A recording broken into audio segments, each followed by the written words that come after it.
आपका प्रश्न है बैक्टीरिया में आत्मा होता है या नहीं। मेरा उत्तर है होता है। जितने बैक्टीरिया हैं सब में आत्मा है। बैक्टीरिया में, वायरस में, सब में आत्मा होता है। उसकी क्या पहचान है?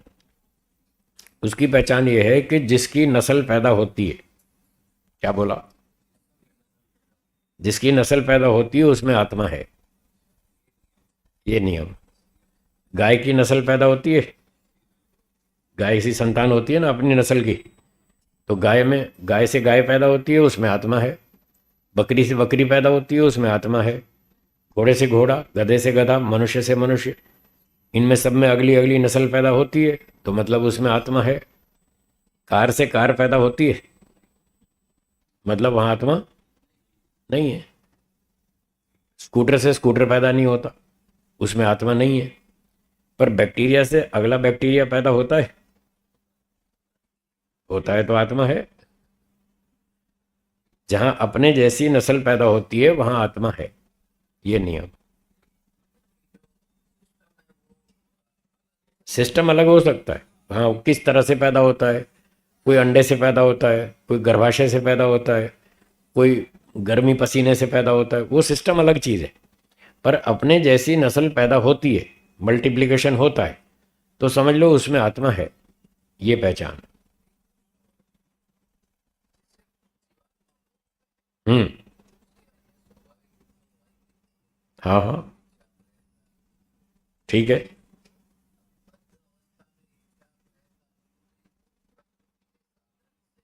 करता है। हम्म।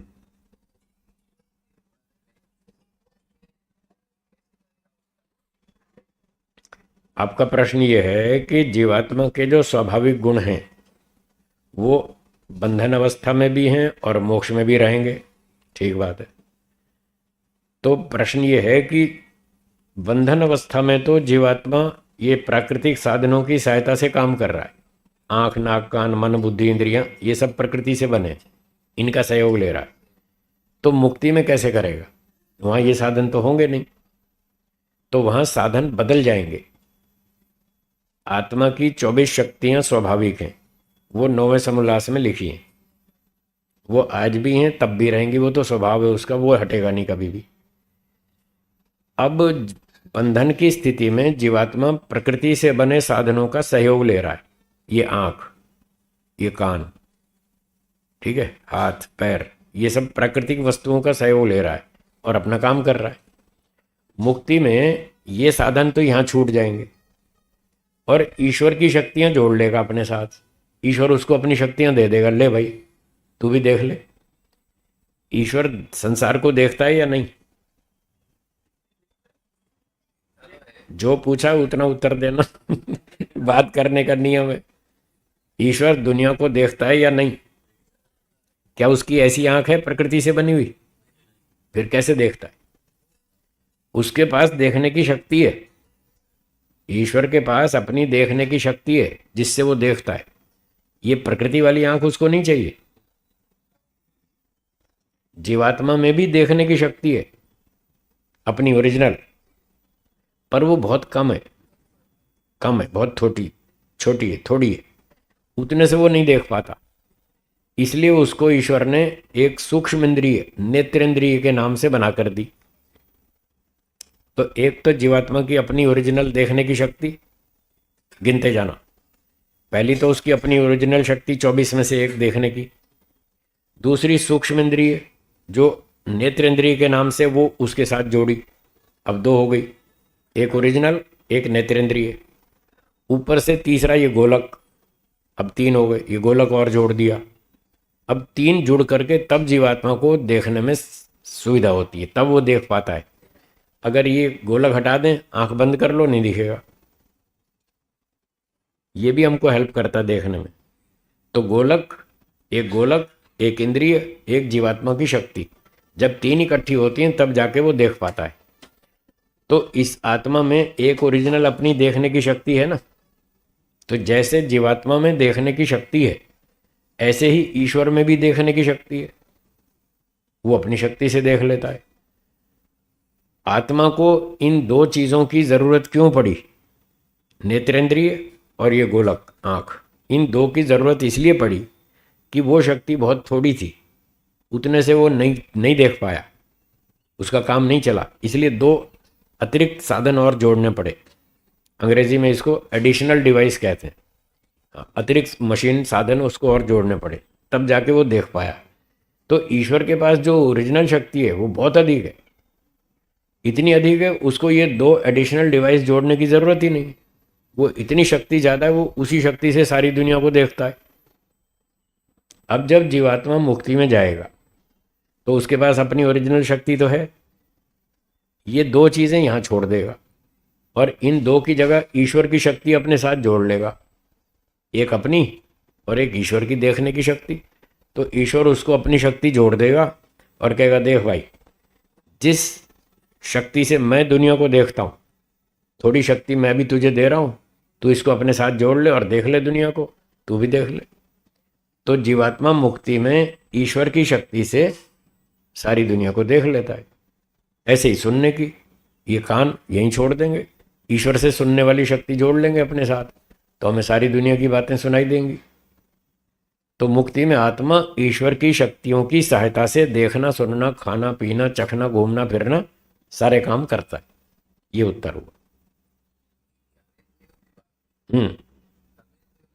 उसमें भी ऐसा ही है, जो हाथ है ये कर्मेंद्रिय है, यहाँ भी काम करने की आत्मा की एक ओरिजिनल शक्ति है, और कर्मेंद्रिय दूसरी सूक्ष्म इंद्रिय वो बना कर दी, और तीसरा ये गोलक। तो यहाँ भी हम तीन चीज़ों से काम ले रहे हैं, काम करने की मूल शक्ति आत्मा की, और ये कर्म हस्तेंद्रिय, और एक ये गोलक। तो अब तीन से काम ले रहे हैं। वहाँ पर जब मुक्ति में जाएंगे ये दो यहाँ छोड़ देंगे, अपनी ओरिजिनल कर्म करने की शक्ति प्लस ईश्वर की शक्ति, वो दोनों जोड़ लेंगे और सारे काम करते रहेंगे। वहाँ भी ऐसा ही, सारी शक्तियाँ प्राकृतिक चीज़ें तो यहीं छोड़ देंगे, कुछ नहीं ले जाना। वहाँ दूसरी शक्तियाँ ईश्वर दे देगा अपनी, जो जो काम हम आज इन इंद्रियों से कर रहे हैं वो शक्तियाँ ईश्वर अपनी जोड़ देगा और हमारे सारे काम हो जाएंगे। आप बम्बई जाते रहते हैं, जब घर में सोते हैं तो इस बिस्तर पे सोते हैं, जब बम्बई जाते हैं तो ये बिस्तर लेके जाते हैं वहाँ दूसरा मिलता है ना, जैसे वहाँ दूसरा बिस्तर मिलता है तो मुक्ति में दूसरे साधन मिल जाएंगे, ये बिस्तर यहीं छोड़ देंगे। सिंपल बात। हम्म।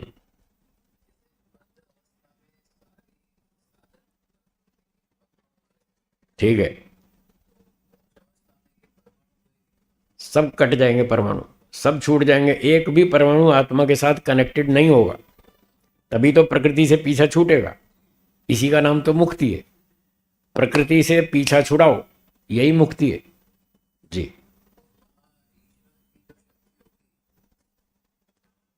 उसमें कोई परमाणु नहीं है, कोई परमाणु नहीं है, इसलिए वहां कोई दिक्कत ही नहीं, वो टकराएगी नहीं कहीं।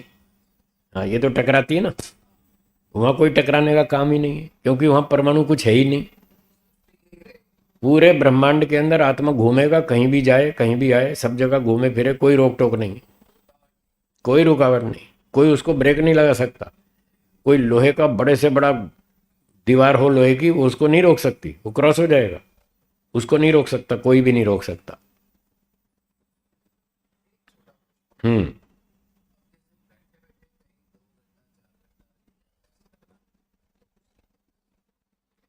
2-4 घंटे योगाभ्यास करना है। हम्म। ठीक है, ठीक है। हाँ, वो भी कर सकते हैं।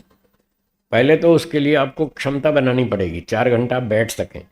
लगातार बैठ नहीं पाएंगे, थक जाएंगे। तो मैं ये कह रहा हूँ कि जब आप योगाभ्यास 4 घंटा करेंगे, तो मेरा सवाल है कि बैठ के करेंगे या चलते फिरते करेंगे? तो बैठेंगे ना। तो मैं ये कह रहा हूँ पहले बैठने की कैपेसिटी बनाएं, वो डेवलप करें, और एकदम 4 घंटे की नहीं बनेगी। तो इसलिए धीरे धीरे क्षमता बढ़ाएं, आसन का अभ्यास करें आधा घंटा, फिर धीरे धीरे 40 मिनट, फिर 50 मिनट, फिर 60 मिनट, ऐसे 10-10 मिनट क्षमता को बढ़ाएं। तो कई दिनों में जाकर, महीनों में जाकर आपकी 3-4 घंटा बैठने की स्थिति बनेगी। एक काम तो ये करना। दूसरा, ध्यान उपासना के लिए चिंतन क्या करना, वो मुख्य बात। उसके लिए मैं आपको 1 घंटे का प्रोग्राम बताता हूँ। 1 घंटा यदि आपको बैठना हो तो उसमें 10 मिनट तो ईश्वर, आत्मा और प्रकृति, इन 3 तत्वों का स्वरूप का चिंतन करें कि ये संसार प्रकृति कैसी है। सत्वरजतम की साम्यावस्था प्रकृति है, उससे ईश्वर ने महतत्व बनाया, अहंकार बनाया, इंद्रियां बनाई, मन बनाया, बुद्धि बनाई, सारी चीजें बनाई, तन्मात्राएं और पंचमहाभूत बनाए। पंच महाभूतों के सम्मिश्रण से मनुष्य, पशु, पक्षियों के शरीर बनाए, स्थूल शरीर। ये तो हो गया प्रकृति का चिंतन। ये सब प्रकृति जड़ है, परमाणु रूप है, और इसमें एक सुख मिलता है, 4 दुख मिलते हैं संसार की चीज़ों में, और ये परिणामी है। इसमें विकृतियां आती हैं, गलना, सड़ना, कटना, जुड़ना, घटना, बढ़ना, ये सब बीमारियां होती रहती हैं। ये कोई ज़्यादा अच्छी चीज़ नहीं है, बस काम चला हुआ है। ईश्वर ने हमारे कर्मों का फल देने के लिए प्रकृति से ये संसार बनाया, शरीर, मन, बुद्धि, खाना पीना, इसका ये पर्पज़ है। और दूसरा, हम समाधि लगाएं, परोपकार करें, शास्त्रों का अध्ययन करें, 3 काम करके अपनी अविद्या का नाश करें और हमारा मोक्ष हो जाए, ये जन्म मरण का चक्कर छूट जाए।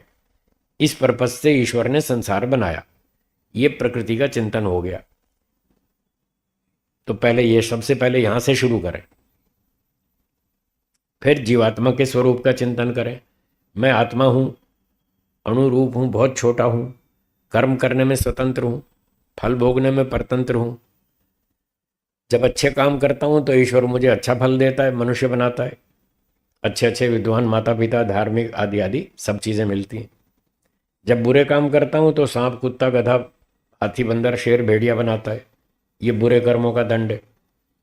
तो मैं आत्मा हूं, मैं नित्य हूं, अपरिणामी हूं, गलता सड़ता नहीं, घटता बढ़ता नहीं, कर्म करने में स्वतंत्र हूं, फल भोगने में परतंत्र हूं। अच्छे काम करता हूं तो ऐसा फल, बुरे काम करता हूं तो ऐसा फल, पूरे 100% अच्छे काम करता हूं तो मोक्ष। ये मेरा आत्मा का स्वरूप। फिर ईश्वर के स्वरूप का चिंतन करें। ईश्वर सच्चिदानंद स्वरूप, निराकार, सर्वशक्तिमान। आर्य समाज का दूसरा नियम ले लें और पहला भी ले लें। इन 2 नियमों से ईश्वर के स्वरूप का चिंतन करें। 10 मिनट ये तीनों का चिंतन करना। 1 घंटे में पहले 10 मिनट ये काम करना। क्रम ये रखें, पहले प्रकृति का चिंतन करें, वो स्थूल वस्तु है। फिर जीवात्मा का करें, वो उससे सूक्ष्म है। और फिर ईश्वर का चिंतन करें, ये सबसे सूक्ष्म है। तो 10 मिनट ये कार्यक्रम हो गया। अब अंत में इसमें हमने ईश्वर का चिंतन किया, तो ये एक प्रकार से हमारी ध्यान की भूमिका भी बन गई। ईश्वर का स्वरूप मन में विचार कर लिया। ईश्वर सर्वव्यापक है, निराकार है, चेतन है, सर्वशक्तिमान है, न्यायकारी है, आनंद का भंडार है, इस तरह से। अब इसके बाद 10 मिनट ओम का जप करें। ओम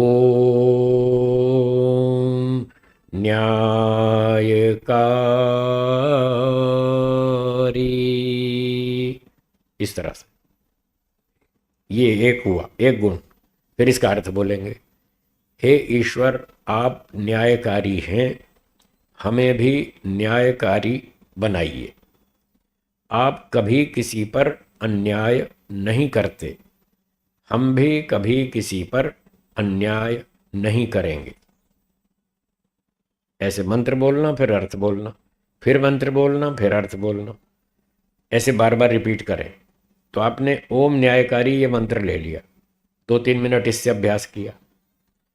फिर अगले 2-3 मिनट बाद आप मंत्र बदल भी सकते हैं। ओम आनंदः, ये दूसरा मंत्र हो गया। हे ईश्वर, आप आनंद स्वरूप हैं, हमें भी आनंद दीजिए। आप कभी दुखी नहीं होते, हम भी कभी दुखी ना हो। फिर तीसरा मंत्र ले लिया, ओम सर्वशक्तिमान। हे ईश्वर, आप सर्वशक्तिमान हैं, हमें भी शक्ति दीजिए। आप सबकी सेवा करते हैं, हम भी दूसरों की सेवा करें यथाशक्ति। तो ऐसे 10 मिनट ओम का जप करें। कितना हुआ? 20 मिनट। अगले 10 मिनट गायत्री मंत्र से ईश्वर का जप करें, ध्यान करें। ओम भूर्भुवः स्वः तत्सवितुर्वरेण्यम, तूने हमें उत्पन्न किया, पालन कर रहा है तू। मंत्र भी बोले, अर्थ भी बोले। 10 मिनट ये काम। 30 मिनट हो गया। अगले 30 मिनट में वैदिक संध्या। ओम शन्नो देवीरभीष्टय आपो भवन्तु पीतये संयोरभिस्रवन्तु नः। फिर एक एक शब्द का अर्थ बोलें। ओम सर्वव्यापक ईश्वर, सर्वरक्षक ईश्वर, शम कल्याणकारी, नः हमारे लिए, ऐसे एक एक शब्द का अर्थ बोलें मन में। और फिर पूरे मंत्र का भावार्थ बोलें कि सारे मंत्र का भाव क्या हुआ। हे ईश्वर, आप सर्वव्यापक हैं, सर्वरक्षक हैं, सबको आनंद देने वाले हैं। आप हमारे भौतिक सुख भी हमें दीजिए, मोक्ष का सुख भी दीजिए, हमारा चारों ओर से कल्याण कीजिए, सब ओर से हम पर सुख की वर्षा कीजिए। ये उसका सार हो गया। तो इस तरह से 30 मिनट इस संध्या का काम करेंगे। तो ये 1 घंटे का कार्यक्रम हुआ। तो पहले पहले 1 घंटे का अभ्यास बनाएं। फिर आपको अधिक करने की इच्छा हो तो समय बढ़ाते जाएं। ईश्वर जीव प्रकृति का चिंतन 15 मिनट कर दें। ओम का जब 15 मिनट कर दें तो 5-5 मिनट बढ़ गए। तो 5 ये गायत्री जप 15 मिनट बढ़ गए। और 15 मिनट संध्या में बढ़ा दें तो 30 मिनट बढ़ गए। तो 1 घंटे की बजाय 1.5 घंटे का कार्यक्रम हो गया। तो विभाग ये 4 ही रहेंगे। समय आप बढ़ाते रहो, 10 मिनट, 15 मिनट, 20 मिनट, जितना भी अपनी क्षमता योग्यता के हिसाब से ऐसे आप अधिक समय भी बैठकर ध्यान कर सकते हैं। अब कई लोग भागते हैं सुबह सुबह ऑफिस, उनके पास टाइम नहीं होता, तो 1 घंटा तो नहीं बैठ सकते, आधा घंटा बैठ सकते हैं। और शाम को भी आधा घंटा निकाल लेते हैं, वो टोटल 1 घंटा लगा सकते हैं। तो उनके लिए ये सुविधा हो सकती है कि सुबह का जो 30 मिनट का है कार्यक्रम, उसमें 3 काम कर लें। ईश्वर जीव प्रकृति का चिंतन, ओम का जप, गायत्री जप, 30 मिनट सुबह ये काम कर लें। और जो 30 मिनट वैदिक संध्या है वो शाम को कर लें। तो उस 1 घंटे को 2 भाग में बांट के आधा आधा घंटा सुबह शाम ऐसे कर सकते हैं। अथवा 5-5 मिनट भी कर सकते हैं, 10 की बजाय 5 मिनट कर लें। 5 मिनट, 5 मिनट, 5 मिनट और 15 मिनट ऐसे भी कर सकते हैं। जैसी इच्छा हो वैसे कर सकते हैं। कार्यक्रम ये 4 रहेंगे। वो अलग है, आएगा। योगाभ्यास में यम नियम है, अष्टांग योग में यम नियम है, यम नियम में स्वाध्याय भी एक है। वो योगाभ्यास के अंतर्गत है, पर वो ध्यान के अंतर्गत नहीं है। ध्यान अलग चीज़ है, स्वाध्याय पुस्तक पढ़ना अलग चीज़ है। वो भी करें, ये भी करें। तो ध्यान, मेडिटेशन आंख बंद करके 1 घंटा, आधा घंटा, पौना घंटा अपनी सुविधा, रुचि, क्षमता, श्रद्धा के अनुसार करें। स्वाध्याय आधा घंटा, पौना घंटा, 1 घंटा, वो अपनी रुचि क्षमता के हिसाब से करें। तो दिन में वो कर लें, सुबह शाम ये कर लें, ध्यान भी कर लें, हवन भी कर लें, वो भी दैनिक कार्यक्रम में आवश्यक है, वो भी करें। इस तरह से करना चाहिए।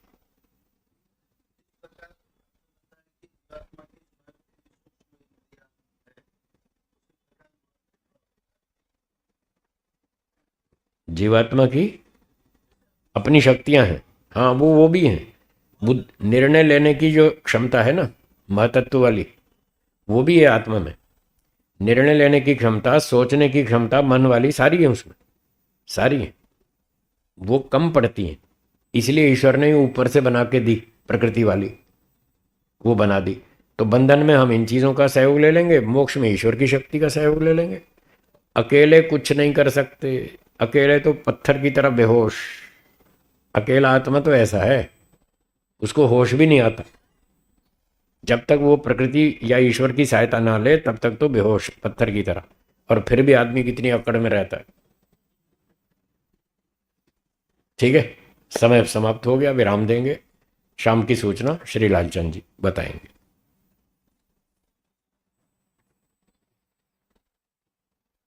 ओम। एक बार तालियों की गड़गड़ाहट के साथ पूज्य स्वामी जी महाराज का बहुत बहुत धन्यवाद है। अंतिम ये 20 मिनट जो शंका समाधान चला, वो उसको समझने के लिए हमको इस विद्या को बार बार दोहराना पड़ेगा।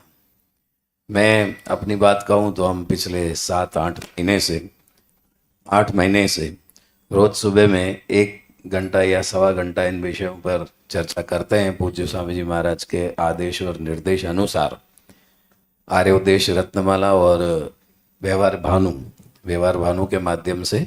तो जैसे ये भी समझ में आया कि स्वामी जी महाराज के साथ में बैठते हैं तो वो जो सूक्ष्म वाली जो हमारा जो ज्ञान कम पड़ता है ना स्वामी जी, वो आपके द्वारा फिर थोड़ा वो पूर्ति हो जाती है। क्लियर हो जाता है। ये फर्क पड़ता है, ये बहुत बहुत फर्क पड़ता है। बात उस समय जो समझ में आती है, लेकिन आपके समक्ष जो बैठते हैं तो बात जरा अच्छे से समझ में आती है।